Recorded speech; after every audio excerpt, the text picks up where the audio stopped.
You ask Tiger to calculate. This deals with linear inequalities with one unknown. The final result is x equal or smaller than 6. Let's solve it step by step. Group all x terms on the left side of the inequality. Add 5x to both sides.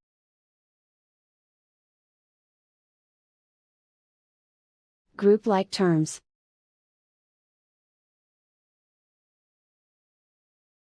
Simplify the arithmetic.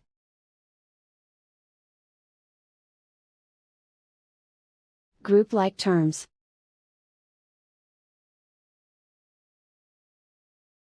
Simplify the arithmetic.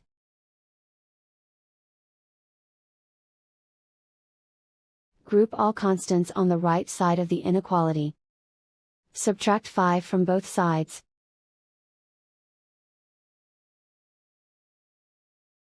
Simplify the arithmetic.